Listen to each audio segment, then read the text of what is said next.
Hi, I'm Annette Pasternak, the Stop Skin Picking Coach, and I'm here today with Brianne Grebil. Welcome, Brianne. Hello. Hi, so Brianne is both a life coach and holistic acne specialist living in Los Angeles, just like me. And also, like me, she works not only in person, but with clients all over the world. So, welcome again. Thank you for having me. I'm excited. Awesome. I'm excited too. I'm excited to have you here. So, Brianne, so how did you get interested in this work or involved in this work?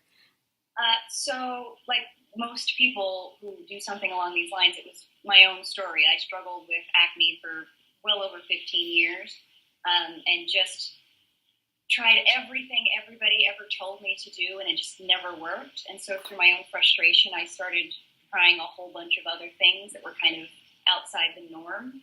And just over the years and seeing what worked and what didn't, I began to really understand, like, it really is a holistic thing. And when I say holistic, what I mean is it's about your physical health, your mental health, and your emotional health. Because if any one of those is off and you have acne-prone skin, that can cause problems. So what I do after going down this journey for so long myself is I help people see, like, make those connections, like where is the part that's off and where can I go in and make adjustments so that I can see improvements of my skin. So it all came from, my own journey and trial and error, a lot of years of trial and error. So I feel like I can help people with shortcuts. Fantastic. Yeah, everyone loves a shortcut, right? All right. So cool. All right. So can we start by just explaining a little bit about what acne is and also like what causes it and what approaches a person might need to take to clear it up? So I like to talk a little bit about the actual physiology that happens because I think there's often a misunderstanding about what actually causes acne. It can be really helpful to kind of see it from like a different perspective. So the physiology of what happens inside of a pore is that, let's see, make sure I'm on camera here. So if here's a pore, it's technically a hair follicle, but we call them pores. So you have a pore and it's connected to an oil gland, and the oil gland pumps oil into the pore and it flows out to the surface of the skin. Now, just like on the surface of your skin, you have skin cells and they shed, they die and they shed off the surface of your skin. The lining of your pore is also lined with skin cells. And when everything's operating as it should, the skin cells shed just one by one and they flow with the oil up to the surface of your skin and there's no problems. But what happens way before that you ever notice there's a pimple or there's a zit is that inside that pore, the oil begins to oxidize, and that just means it starts interacting with oxygen in a volatile way, and that oxidized oil triggers inflammation, and it's a tiny amount of inflammation. You don't feel it, you don't notice it, but this cycle starts. So the oxidation causes inflammation, which causes oxidation, which causes inflammation, and it just gets worse and worse and worse. And what happens when that process gets out of control is that the lining of your pore, the skin cells now no longer shed just one by one. They stay clumped together. So these clumps come off the lining of your pore, and as they go to the narrow pore opening, they get stuck. So that's the very initial thing that causes the problem. So with this pore now blocked, the oil starts to build up, right? Now they're starting to get some swelling. The skin cells are still shedding, and that is the perfect environment for the bacteria that are involved in the acne process. And I mention that because a lot of people think bacteria cause acne, and that's just not true. They just take advantage of an environment that they really like. And sometimes there's not bacteria involved either. You can have a clogged pore but not have bacteria in it. But with or without the bacteria, this starts causing a problem, and your body senses it. It's like, oh, okay, we got an infection going on. Let's start sending in some white blood cells to go deal with the problem. And that's when you have like the full-blown zit, the pimple, and the acne. So I think that's helpful for people to know because they tend to think of it just as a surface problem. But it doesn't start on the surface. It starts way down deep in the pore. And it starts with that oxidation and inflammation. Now, there's nothing you can really do about that process. You can kind of minimize it, but a lot of people's approach to acne is kind of like trying to put out a fire that's already got started. Right? You can do some work with that, but you're going to have minimal results. I'm more interested in dealing with what happens before the fire gets started. So that's kind of addressing your body's natural ability to heal. That involves the physical, the mental, and the emotional components that trigger that oxidation or inflammation, or it leaves your skin not able to fight that oxidation and inflammation as well as it could under optimal conditions. So what most people do is they turn to skincare products first. And I consider that in the realm of like trying to physically address the problem. And sometimes that helps, sometimes it doesn't. When that doesn't work, what a lot of people do is they will turn to the physical health. And that can play a role. So like, for example, food, depending on what you're eating and what your bio-individual makeup is, can trigger inflammation and oxidation. If you're eating possibly like a high sugar diet could be one of the things. So that can trigger that inflammation and oxidation process throughout your body, and if you have acne-prone skin, in your skin. But most people kind of end there. They're like, okay, well, it's going to be skincare products, or it's going to be like my physical health. If that doesn't give you results, to me, you got to go a couple steps beyond. And that's when I start bringing in the mental health, which to me I consider like stress. So we're just kind of starting to understand, like, really, stress is related to acne. So if you're really stressed all the time, that, to really simplify it, triggers a lot of inflammation and oxidation in your system, which can show up in your skin. Beyond that, I address the emotional component, because when I say emotional component, I'm really talking about how you feel about yourself. Because if you look in the mirror and you hate what you see, if in the back of your mind there's stuff going on like, I'm ugly, I'm not attractive, nobody's going to love me, I look so unprofessional, I obviously don't know how to take care of myself, I look really unhealthy, all of that stuff is also stress. But we really don't see it that way. We just think that's what comes along with having acne. But in reality, quite often it's contributing to the problem. So that's why I really address it holistically. It could be, and it's usually a combination of things. It's usually a combination of there's some stress going on and you're not feeling so great, maybe you're eating poorly. So that's why I feel like that's really the best approach. Like, let's look at everything that's going on and see where we can kind of intervene to prevent that inflammation and oxidation process from getting out of control. So that was a really long answer to your question. That's great. I know you answered like several of the questions I was going to ask. Stuff all day long, so just stop me. No, that was amazing. So let's see. So, all right. So let's dive in maybe to like each of those components just a little bit more. So we got what you can do around food, what you can do around your thoughts and emotions, and, reducing the stress that they cause, and then skincare. I know it's the last thing, but it's usually like people are like, I can do this right away. It's the first thing people think of. It looks like it's literally a surface problem, right? On the surface of your skin. So it makes sense that most of us will turn there first. That makes total sense. So we can talk about that first. Yeah, is there, what do you recommend for your clients? I mean, is it an individual type of thing again, or is there, something you recommend in general? The only real, rule that I have is there needs to be kind of a switch into how you're kind of treating the acne from the outside. The kind of standard way most people do is they think of it as like attacking the acne. Right, and that they call it acne-fighting ingredients in acne products. But to me, I'm more interested in helping. You should use products that promote your skin's natural ability to heal versus attacking the acne. So the only kind of rule of thumb I have is just gentleness and kindness, and that's everything. But when it comes to your skincare, gentle products, nothing harsh, and simplified, like as few products as necessary with as few ingredients as necessary.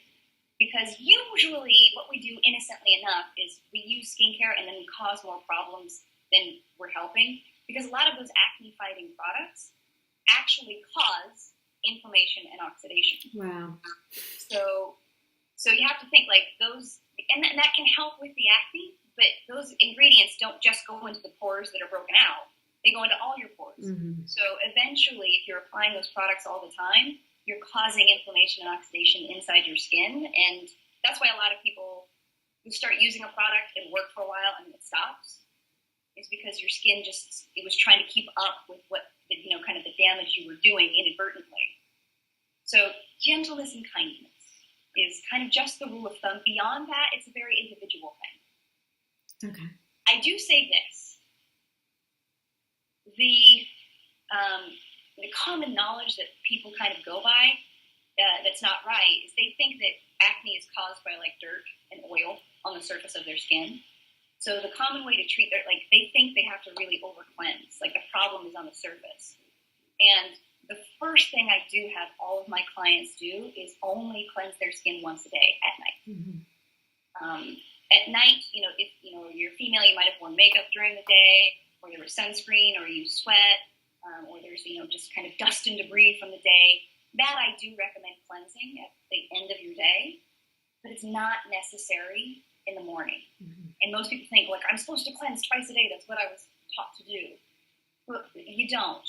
When you over cleanse, you break down your skin's natural ability to fight infections and to stay healthy. So gentle skincare and only cleanse at night are the general rule of thumb I start with. Great.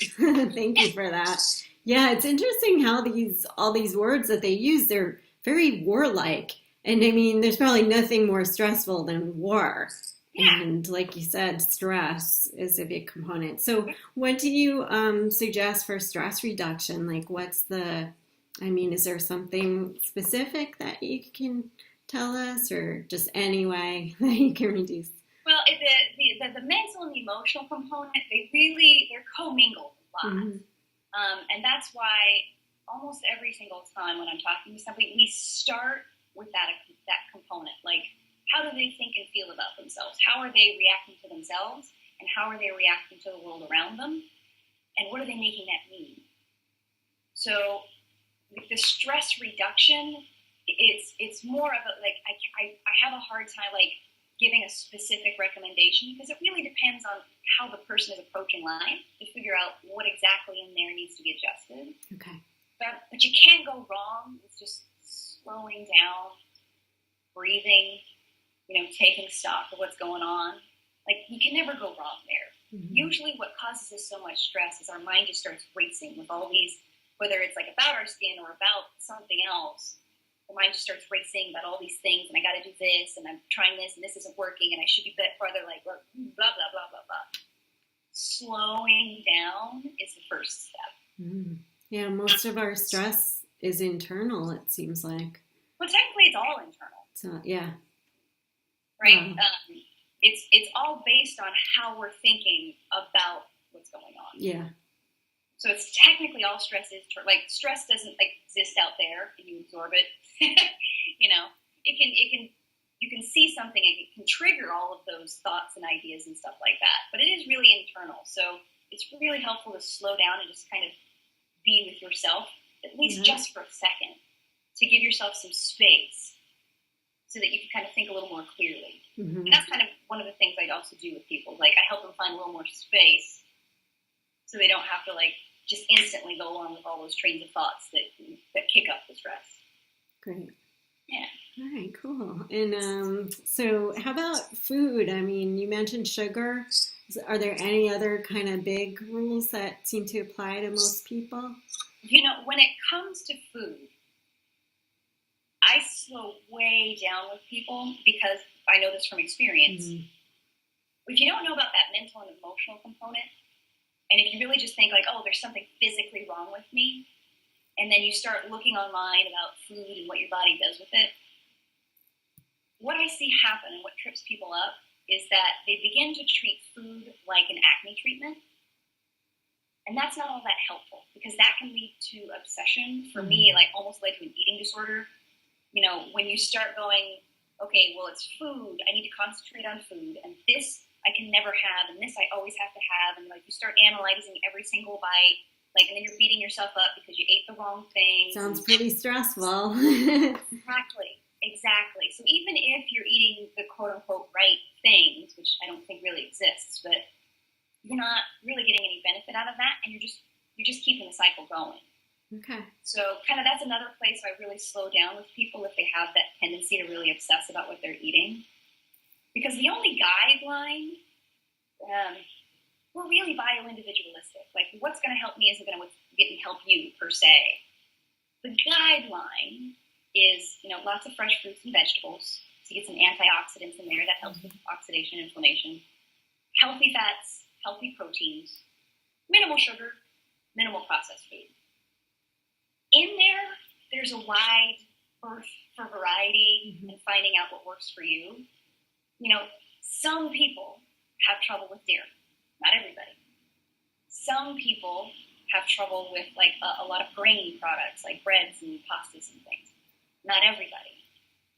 And then that again is always why I bring it back to the emotional component, because if you need your acne to go away so that you can feel good about yourself, and you've decided that food is the thing that's going to make your acne go away, there's not a lot of room for experimentation in there.